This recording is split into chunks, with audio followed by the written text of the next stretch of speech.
سامو. فيلم لا لاند كسب شوية جوائز أوسكار، من ضمنها أوسكار أحسن ممثلة. وأنا بتفرج على الفيلم سألت نفسي ليه إحنا ما بنعملش أفلام ميوزيكال. سألت نفسي سؤال تاني، هو إحنا عندنا الإمكانية عشان نعمل فيلم ميوزيكال؟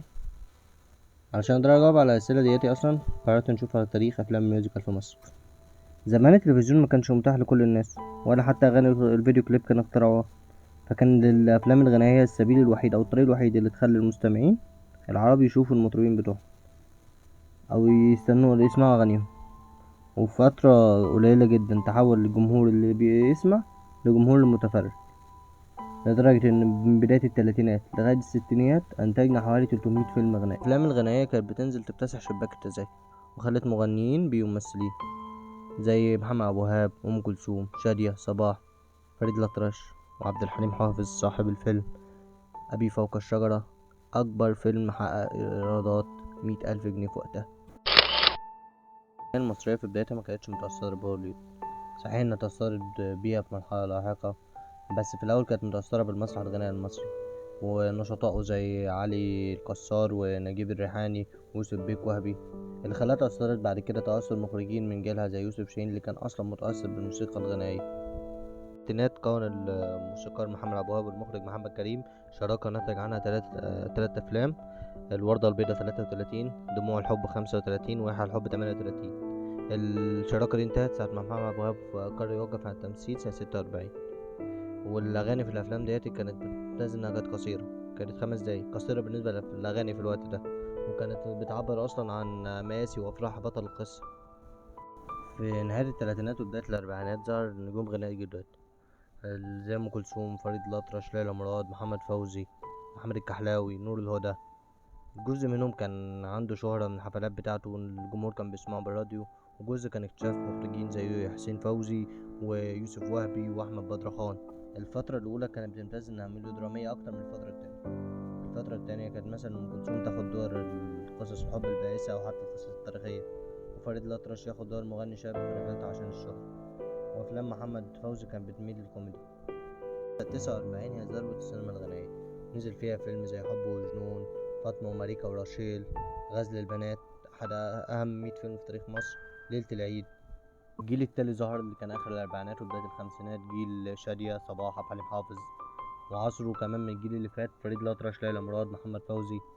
دي كانت فترة الخمسينات. بس شادية بالنسبة للجيل بتاعها ما كملتش كتير في الغنى واتجهت للتمثيل. شادية كانت بتجمع فعلا الموهبتين، التمثيل والغنى، بدرجة متفاوتة، درجة كبيرة من الاتقان في الاتنين.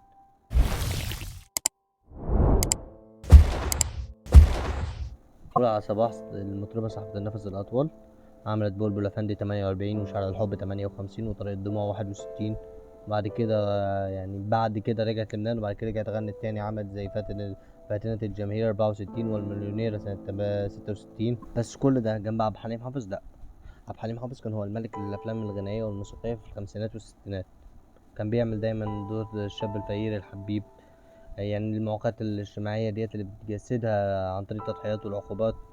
والأفلام اللي عملها مثلا زي ليالي الحب والوسادة الخالية ويوم من عمري، وأشهرهم زي ما قلنا في الأول فيلم أبي فوق الشجرة. غير الاتجاه بتاع السينما في الفترة ديت، الأفلام واقعية أكتر، أو الجيل اللي ظهر ده جيل جديد مختلف عن الجيل القديم، فالأفلام الموسيقية قلت. مثلا هنلاقي في الستينات كان محرم فؤاد عمل فيلم لحن السعادة، وماهر العطار في النغم الحزين. الأفلام الغنائية كانت بتمتاز بالدراما والكوميديا في معظم الأحيان، بس في أفلام غرت بره السرب ده وقدمت قصص دينية زي رابعة العدوية، أو حتى سيرة ذاتية زي سيد درويش. رابعة العدوية كان 63 وسيد درويش كان 66. حتى قصص تاريخية زي المغنواتي سنة 80. نقدر نقول إن الرأس الشرقي كان متلازم كتير مع الأفلام الغنائية، زي فيلم خلي بالك من زوزو سنة 72، أو حتى عروض جماعية زي العروض اللي كانت بتعملها فرقة رضا، زي فيلم غرام في الكرنك، وفيلم فتاة الاستعراض اللي كان برضه بطولة سعاد حسني. ممكن ما نكونش عملنا أفلام ميوزيكال كتير، ممكن نقول سامح حسني سنة 91 بطولة ممدوح عبد العليم وليلى علوي، وإخراج شريف عرفة. وفي 92 كان فيلم آيس كريم في جليم بطولة عمرو دياب وأشرف عباية وإخراج خيري بشارة. وفي 2001 كان في سقوط هنصور ليوسف شاهين وبطولة لطيفة. في قبلهم ممكن نقول كمان اسماعيلية رايح جاي 97، بطولة محمد فؤاد ومحمد هنيدي واخراج كريم ضياء الدين. ممكن نقول كمان ان فيلم اسماعيلية رايح جاي صاحب اشهر اغنية في الوقت ده كمان نانا، الاغنية اللي اصلا رفعت من الفيلم بتاعهم. الفيلم ما كانش النجوم بتاعه متوقعين انه ينجح، خلت الفيلم يجيب اعلى ايرادات في وقتها 15 مليون جنيه، مع ان كان اقرب فيلم ليه كان بيجيب 6 مليون جنيه بس. جينا لفترة ان النجم بطل العمل هو اللي بيعمل اغاني، سواء كان مطرب او غير مطرب، زي محمد سعد. محمد سعد عمل في الليمبي حب إيه اللي انت جاي تقول عليه، وعمل في عوكل كمان، وعمل في بوحة. هنيدي في كاجولو، في صعيدي في الجامعة الأمريكية، أو حوش حوش اللي كان بيغنيها في عسكر في المعسكر، أو حتى الأغاني اللي بيغنيها في أفلامه الحديثة ديت. الأغنية دلوقتي اتحولت من ممكن يتعمل فيلم أو تدمج في الفيلم، الأغنية بنحطها عشان نبيع بيها الفيلم، زي حتى فترة أغاني المهرجانات اللي عدت علينا، أو حتى فترة الأغاني اللي بيعملها مثلا أحمد سعد دلوقتي، زي وسع وسع اللي عملها لفيلم عمهم، أو اختياراتي مدمر حياتي اللي عملها الفيلم مستر إكس. كل الحاجات ديت بقت بتقلل من تطور الأغنية أو الأفلام الغنائية. بس الغريبة برضو إن ما كانش في عندهم القدرات التمثيلية اللي كانت موجودة زمان. يعني في فيلم اسكندرية نيويورك كان يوسف شاهين كان جايب البطل راقص باليه، لأن يوسف شاهين أصلا كان بيحب الباليه. إن إحنا عندنا مثلا ممثلات نجاوب على السؤال اللي سألناه في الأول، إحنا عندنا إمكانيات. المطربين عندنا مطربين كتير، بس عندنا ممثلات يقدروا يعملوا الحاجات دي.